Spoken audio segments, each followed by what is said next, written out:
So in this video, I want to talk about how much you can add to a whole life insurance policy and how long you should fund a whole life insurance policy. These are great questions that people often ask. How much can I pay into this whole life insurance policy? Sometimes the question we receive is, how much should I be considering paying into a policy per year? And then on the funding period, how long should I pay into a policy, Steve? Have you ever asked that question or thought that question? Should I pay into it for 5 years? Maybe it's 7 years, because I've heard that funding a policy for 7 years and then stopping is a great way to maximize the internal rate of return. It is, but does that mean that you should just fund a policy for 7 years and then stop? Maybe. Really depends on your circumstances and what options you like after you see them. Maybe you think, hey, I love the compounding of this policy. Why on earth would I stop? I just want to keep on feeding the beast, feeding that policy for as long as possible. The answer to your question is there's no right answer. There's no strategy that this is the way to go. I'm a huge fan of showing different options. Maybe it's just one product, but showing you what that one product looks like if you pay into it for 5 years. Then what does it look like if you continue to pay into it and you fund it for 30 years? Maybe it's forever. This way you can see everything on paper before committing money to the policy. This way you can ensure you make the best overall option. So we're going to go through how much you can add to a policy and how long you can fund a policy in this video. And we're going to go through different products as well, just to really help you refine your decision-making process when looking at different options. So we've got 3 examples here. First, we've got Joe. Joe might say, I want to pay as much money as I can for as long as I possibly can into this whole life insurance policy that's designed for maximum cash value. But then we've got Bob that says, I don't want to have to make payments until I'm dead, or I don't want to have to make payments forever. I love the idea of taking a lump sum of money and moving it into a policy. In fact, if I could just write you a check one time and be done with it, that'd be fantastic. I hate the idea of having to continuously make payments, but I love the idea of being able to access that cash value for opportunities. Maybe it's retirement income down the road, whatever it might be. We get a lot of people in those lump sum situations that just want to get money into a policy and then stop funding it, which is very similar to what a lot of corporations do, and banks for that matter, when you look at pure BOLI, bank-owned life insurance, which is different than whole life. But to get back on track here, then we've got Charlie who says, I don't know what I want to do. If things go well, I want to keep adding money to the policy. But if things don't go so well, or if I change my mind, I want to be able to stop funding the policy. Do I have to decide up front what option I'm going to go with? Well, no, Charlie, you don't have to do that. We can show you how to get the best of all worlds. Different companies and products have different advantages and disadvantages, which we'll go through right now. So let's get on into it. What I want to answer first, though, is the how much question. How much should you pay into a whole life insurance policy? Assuming cash value is your number one goal, you want to maximize the cash value. The death benefit is secondary, at least for now. Maybe it'll be valuable down the road, but cash value is your focus. So the question I like to ask here is, how much do you want the ability to add to a policy on any given year? And if the answer is, I don't know, think of it this way. In a perfect world, if things are going very, very well, your income is as high as it's ever been or what you anticipate it could be, how much do you want the ability to throw into that policy? Is it $50,000? Is it $100,000? Is it $500,000? What's that high-end number that you might not hit every year, but again, a perfect world scenario? Let's take $100,000. You say, okay, I don't know if this is realistic, but $100,000. I might be able to hit that a couple years in the policy. Okay, so to take that $100,000 example, if you want the ability to go up to $100K per year, when we take the actual policy design, what that means is that your minimum premium will be about $10,000. We'll have a term rider attached as well, which means your true minimum commitment will be somewhere between $11,000 and $12,000. So what that means is now you have a policy answering the question of how much, where you have the ability to go up to $100,000 per year, but you're not billed for that. You can literally commit to, let's call it $12,000 per year, That includes the base premium and your term insurance rider. That can be paid yearly. It could even be paid monthly. My point here is you can now commit to the minimum and add more funds to the policy as the years pass. Of course, depending on the insurance company and product that you select, those flexibility provisions may vary. Guardians at leisure, MassMutual is one time per year. All companies are different. But we can make it very, very flexible there. A lot of people have taken advantage of this concept here, or of this strategy, I should say, commit to the minimum and add more discretion. Because what it does, we found this, that a lot of people, say they're picking that $100,000 option, feel that they can hit that, but if they received a bill for $100,000 every year, they'd feel stressed out. Like, I don't want to have to be committed to that. Yeah, I think I could hit it some years, but if I get billed for it, like I'm going to be thinking about it, I'm going to be stressed out. What happens if I can't pay it? I don't want to do that, Steve. But if you're telling me I can commit just to a minimum amount and add more money over the course of the year, whether I add a total of $50K, maybe it's a little bit less than $20K, or maybe I max it out at $100K per year. But I can do that on my terms and bounce payments up and down, really taking a life insurance policy, which is kind of boring when it comes to the payments, make the same payment every month, every year, and turn it into a flexible savings asset with the cash value having those core benefits, safe, liquid, and tax-free. Tax-free if we don't trigger a taxable event. Now all of a sudden, it makes it much more attractive from a max cash value design, building in flexibility. It becomes more realistic. I'm comfortable with it now, as opposed to just starting with a much lower dollar amount. We've seen a lot of people take larger policies out because of the flexibility, which is nice. So how much, again, the question I ask here is, how much do you want the ability to pay into a policy on any given year? If you tell us $100,000, what we'd likely show you is, what does a policy look like if you paid in $100K per year? What does that same policy look like if you only paid in $50K per year? This is something I love to show, meaning if you bite off more than you can chew, you go with the $100K option, but you only pay in $50K per year. How much does that hurt you? Meaning when we look at an option where you pay in $50K per year, but where you've got a $50K max, meaning I've got a $5K base premium, paying $50K per year, $50K MEC limit, compared to the example where you have a $100,000 MEC limit, a $10,000 minimum base premium. If you max fund both policies here, they'll both look great. But this guy in red here, this $50K, is how much does it hurt you if you've got a $10,000 base premium and you're only paying in $50K per year? Meaning I'm not max funding it. I thought I could pay in more than what I'm actually paying in. How much does that hurt the policy's performance? So seeing those three options up front, 100K per year max funding, 50K per year going into the policy each year, where I had the ability to go up to 100K, and then a policy where I've got a 50K max and I'm paying in 50K. So I don't think I explained it all that great in the first example. So option 1, 100K per year.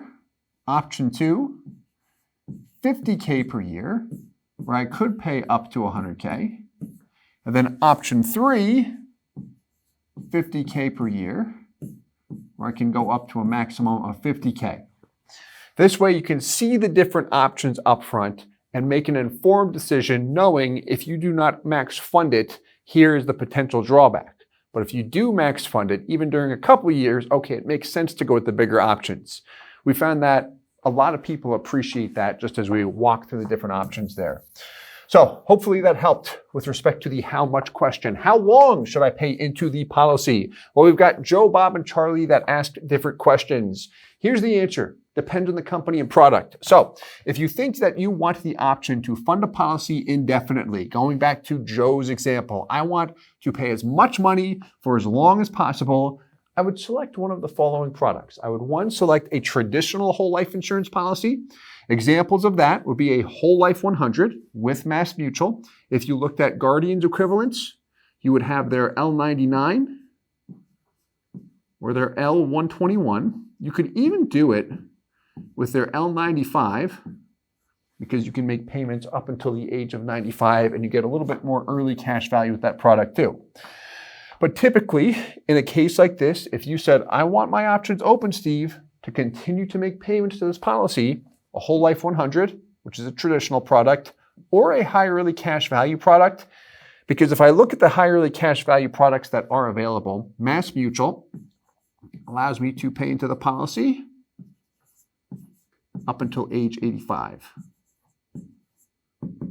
Whereas Guardian, one, I have to be paying a significant amount of money into this high early cash value policy with Guardian. This is their Executive Strategies whole life product, where I've got a $100,000 minimum base premium requirement as an individual, but I can fund it up until age 90. So if you want the option to pay in as much money as you can for as long as possible, I would look at that high early cash value or traditional whole life insurance policy option. Want to see an example of that? Let's take a look. So if we just look at an Excel sheet here, let's take a look at the Mass Mutual high early cash value policy. So what we've got here, 40-year-old individual, and this is actually a nice breakdown here because we see what it looks like if he funds it for a short period of time, just 5 years, but on the far right, 30 years, and it can go longer than this. So we'll pretend the example on the right is Joe. He says, I want the ability to pay as much money into the policy for as long as possible, 100K per year going in. As we look at this guy, strong cash values up front, 92% of the 100K in the first year, breaking even between years 4 and 5. By year 30, I've paid in $3 million, getting close to $6 million. I'm at $5.77 million. Looks good. I can keep feeding it, but we'll assume he stops at age 70 here and the cash value just continues to grow over time. But it looks good when we look at the overall values. We can slap an internal rate of return on that as well if we want. We won't for this example because we're just demonstrating how long I want to pay into the policy and show me what it would look like. And the options on the left are the exact same product, but just where he continued to feed the beast, if you want to call it that. The option on the far right, that is. Let's continue on. So next, what do we have? We've got Bob that says, I don't want to have to make payments for a long period of time. A lot of people we work with fall in this category. In fact, this is very popular among business owners and real estate investors, particularly real estate investors that love the idea of what they can do with the cash value life insurance policy with respect to the loan feature, because it functions like a personal line of credit. I can borrow against that cash value anytime I want. The money continues to compound for me, and I can use it to acquire more real estate, which why real estate investors use it a lot, in my opinion, is because they resonate with it very, very quickly, because if they're leveraging, let's call it equity in a property that they own, they have a line of credit against it, they can leverage that as much as they'd like to acquire other property. But then if that real estate value fluctuates, well, now all of a sudden their line of credit value will be impacted. They have a little bit, call it lack of control there if the bank changes anything, if the values fluctuate. Whereas with a cash value life insurance product, I've got the guarantees, it goes nowhere but up. It does do better than a bank account, and I can access that cash value anytime I want to expand into other opportunities. It's a lot like a personal line of credit. To get back on track here, otherwise I will keep talking, on Bob. So if you've got a lump sum of money, let's say you are Bob here, and you do not want to make any payments after moving that lump sum into a policy, I would select one of the following options. This would just be my recommendation when it comes to maximizing the cash value. I would look at a limited pay product, 10 pay or 15 pay specifically. That could be with Mass Mutual or Guardian, if I'm focusing on those two major mutual companies, or potentially a high early cash value product. And it depends on the dollar amount here. If I'm funding it, call it $100,000, even $500,000 per year or less, I would take those limited pay products over the high early cash value product because the upfront cash value is not that much different, and I can show it side by side. If it is over $500,000 per year going into the policy, so let's assume you've got $3 million going in, and you're going to move that into a policy over 6 years, which comes out to $500K per year, which I would actually do that a bit differently. I might consolidate that $750,000 per year for 4 years. In fact, let's do that. That'll look better. 750K, years 1 through 4. In a case like that, I would look at that Guardian Executive Strategies product. That's a nice product because we don't sacrifice that much long-term performance, whereas we do with the MassMutual high early cash value product. And I get the high early cash value with that Executive Strategies product. The difference is it really makes sense with large dollar amounts going in, just because how they've marketed that product or who they purpose it for, executives at corporations or very high net worth individuals with minimum base premiums of 100 grand. But point is, I've got a lump sum of money. I want maximum cash value. 10-pay and 15-pay products will often look good, or a high early cash value. Let's take a look at a couple of examples here. So these are the high early cash values. Let's take a look at our 10-pay product. So if I go back actually to the high early cash value, you can look at any of these. Let's look at the 5-year fund. 100K per year for 5 years. First year you pay in $100,000, you've got 92%. That's your actual cash value at the end of the first year, $92,182. Let's look at a 10-pay policy, which does produce significantly more long-term value. With the same company, same health rating, everything's identical here except for the product. What do we notice about the first year? So these are both MassMutual examples. We're looking at the high early cash value and then the 10-pay. What do we notice here? 100K goes in, first year, just short of 90%, 89,847 in this example. The break-even point is a clean year 4. Where was the high early cash value? You're at about 395 in year 4. So the high early has a little bit more upfront in the first year, but a 10-pay, you'll see this consistent with a 15-pay product will quickly overtake that high early cash value policy. If they're all designed equally, you'll see them quickly overtake a high early cash value where we will have much more long-term value. So by year 10, which is not that far out, you've got 645 with the 10-pay, and the high early cash value, you've got 602. Keeping in mind, it's the same insurance carrier here, same individual, same health rating, same design, 1090 splits, the only difference being the product selection. You can actually see a comparison here. And what we've got is a Guardian 15-pay policy as well, but if we're just going to compare these two, so what do we see here? On the left, we've got MassMutual's 10-pay policy. A little bit too small there. That works. What do you notice from the cash value perspective? First year, not much of a difference. In fact, we can actually look at the difference this way. We've got the internal rates of return, which is cool and all, but let's see the actual cash value difference. First year, the high early cash value has $2,300 more than the 10-pay. Second year, about $2,400. Beginning year 3, you're going to see it the opposite. Let's change the color here. So what this indicates is by year 3, the 10-pay product has more money than the high early cash value product. Comparing them, we see it does become significant as the years pass. So really how I would look at it, and this is kind of a no-brainer, honestly, when we look at the first year, 92 cash value, 89,847, does the additional $2,300 in the first year and call it $2,500 in the second year, having access to that from an opportunity cost standpoint outweigh the additional long-term value you get from a performance standpoint? That's the question I would ask. And you can amplify this by adding a 0 on top of it. If you're paying $1 million per year in, would the extra $23,000 and $25,000 make a difference?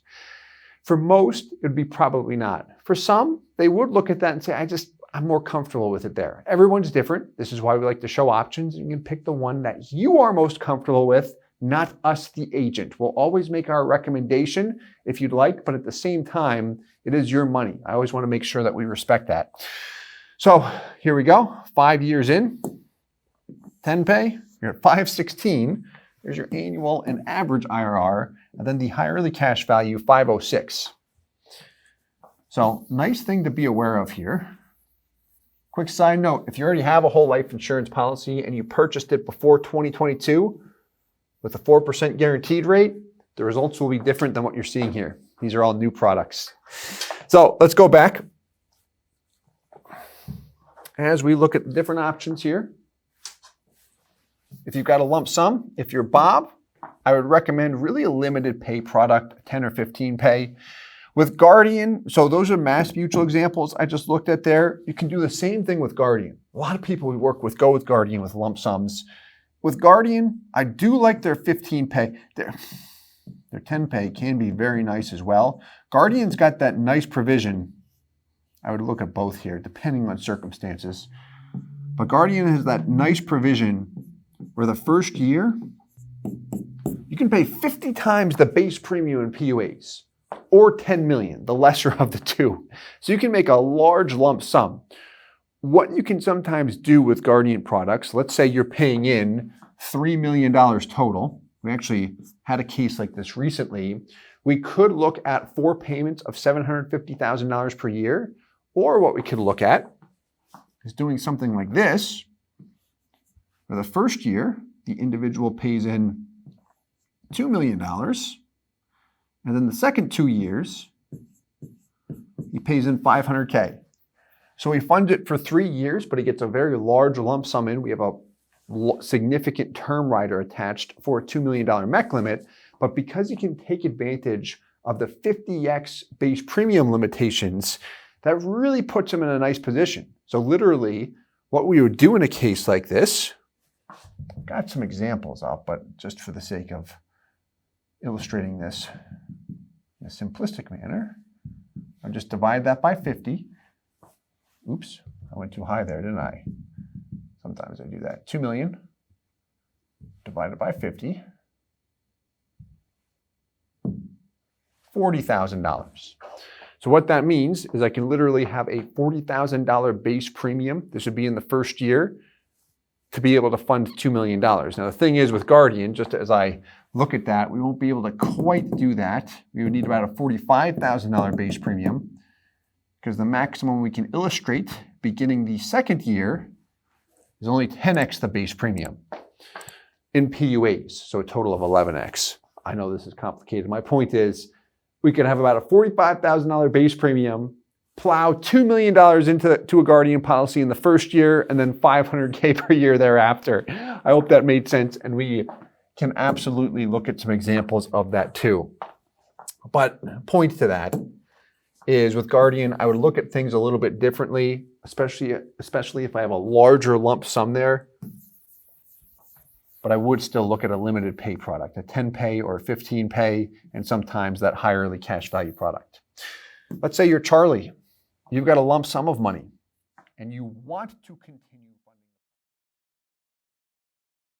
Hey guys, Steve Parisi here. If you enjoyed the content you just saw, please subscribe, like, and hit the notification bell for future videos.